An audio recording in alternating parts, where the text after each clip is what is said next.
जय सनातन धर्म की। प्रिय सनातनियों, आप सभी का स्वागत है हमारे इस कार्यक्रम में। सनातनियों, साउथ के अंदर एक राजनेता है जो सनातन को गाली देते हैं, अपशब्द कहते हैं कि सनातन को समाप्त कर देना चाहिए। पहले उन्होंने सनातन के संदर्भ में और भी बहुत कुछ कहा था।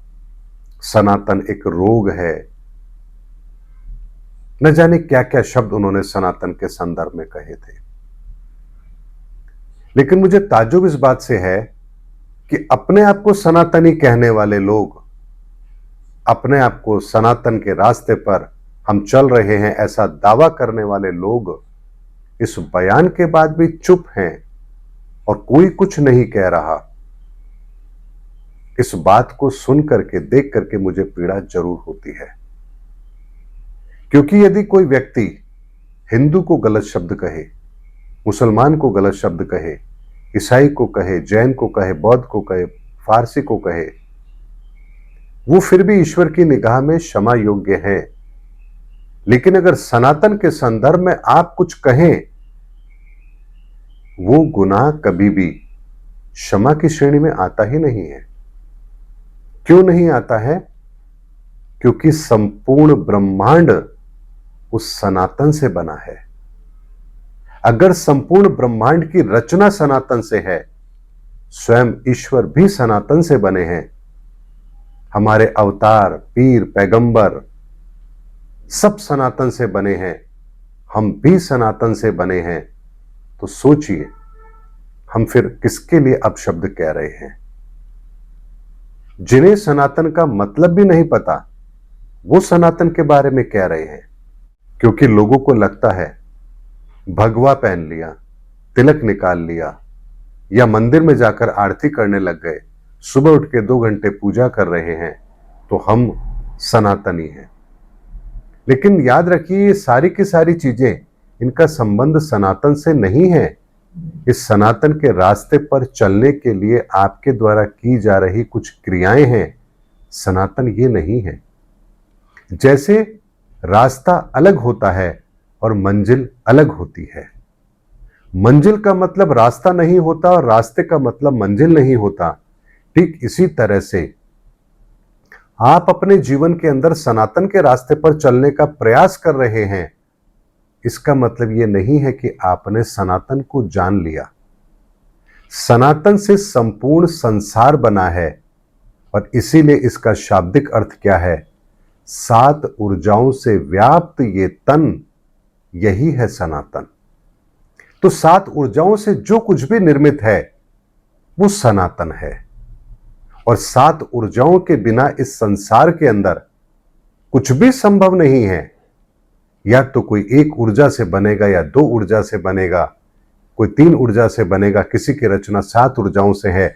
जैसे हमारी रचना पंच तत्व से है, लेकिन उसके भीतर 7 ऊर्जाएं समाहित है, इसीलिए हमारे भीतर 7 ऊर्जा चक्र हैं। केवल एक मनुष्य एक ऐसा है जिसके भीतर 7 ऊर्जा समाहित है, और एक ईश्वर है जिसके भीतर 7 ऊर्जाएं हैं। इसीलिए हम उस ईश्वर के अंश कहलाते हैं, अर्थात उस परमात्मा का एक छोटा रूप आत्मा, और ईश्वर की संतान, इसलिए इंसान। इसलिए इस धरती पर सबसे श्रेष्ठ कृति अगर कोई है तो हम इंसान हैं। और इसीलिए केवल और केवल इंसान के लिए ही एक शब्द प्रयोग किया जाता है, सनातनी। सनातनी किसी और के लिए प्रयोग नहीं किया जाता। आप पेड़ पौधे, पहाड़, पशु, इनके लिए आप सनातनी शब्द का प्रयोग नहीं करेंगे। ये सनातन से बने हैं लेकिन सनातनी नहीं है। क्यों नहीं है? क्योंकि सनातन से तो बने हैं, लेकिन सनातन के किसी एक तत्व से इनका निर्माण है, या 2 तत्वों से है, या 4 तत्वों से है। लेकिन हम मनुष्यों का निर्माण 5 तत्वों से है, और उस 5 तत्वों में 7 ऊर्जाएं समाहित है। इसीलिए हमारी रचना और ईश्वरीय रचना के अंदर कोई भेद नहीं है। इसलिए हमारा डीएनए और ईश्वर का डीएनए एक ही है। और इसीलिए इस धरा पर अगर कोई सनातनी हो सकता है तो केवल और केवल मनुष्य हो सकता है, और कोई दूसरा सनातनी नहीं हो सकता, क्योंकि 7 ऊर्जाओं से व्याप्त ये तन, यही है सनातन की सही परिभाषा। और इसी को जब हम जान लेंगे, समझ लेंगे, तब हम बनेंगे सनातनी।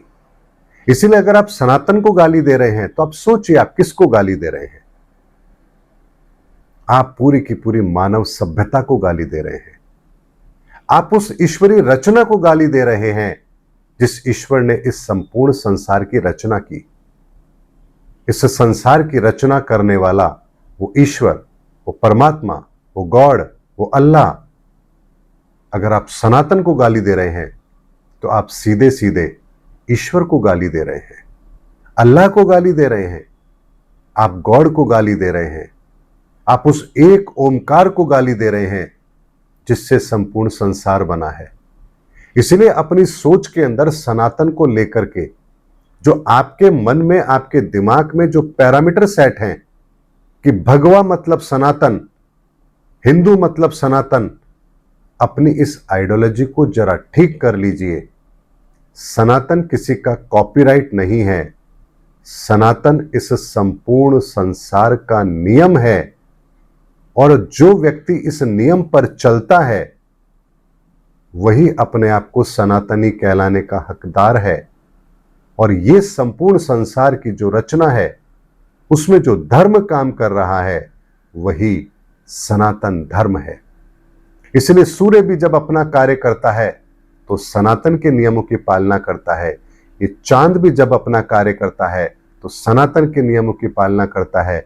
इसीलिए इस संसार के अंदर हो सकता है कि हम सनातन के नियमों की पालना ना कर रहे हों, लेकिन ये सूर्य कर रहा है, ये चंद्रमा कर रहा है।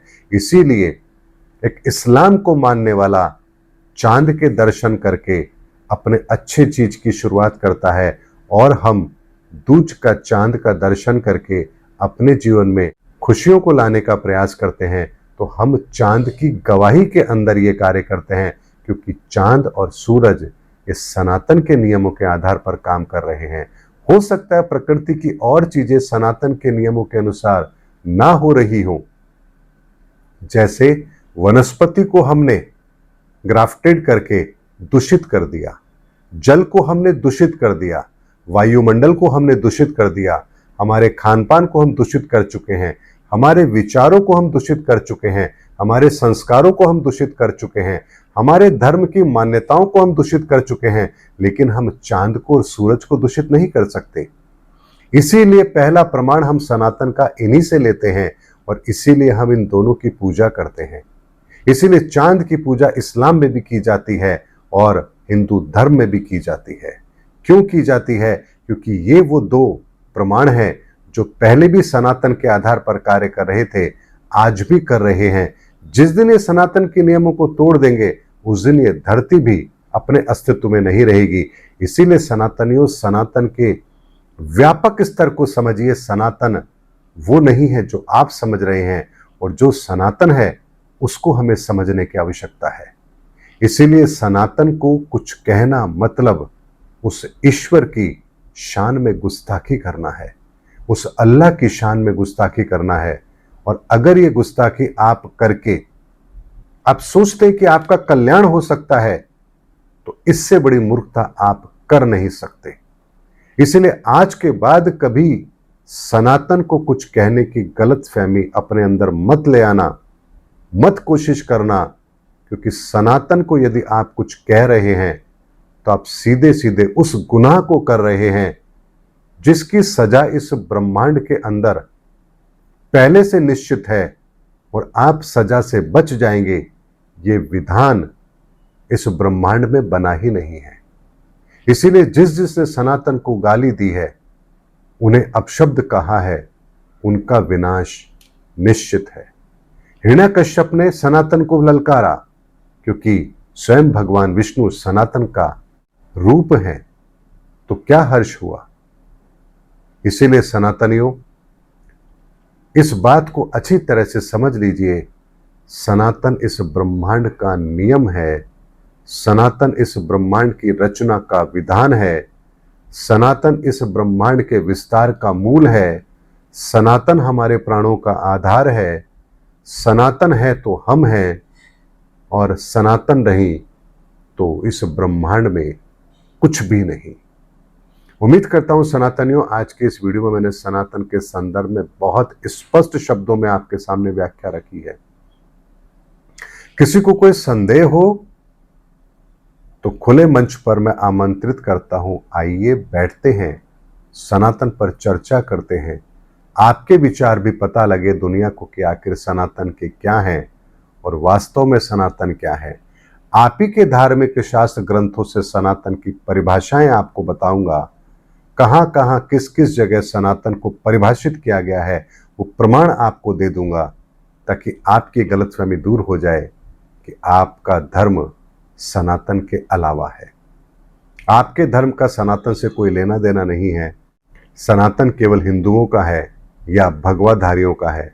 सनातन तो इस संपूर्ण संसार का सत्य है, और इस बात को हम जितना अच्छी तरह समझ लें उतना हमारे लिए बेहतर है।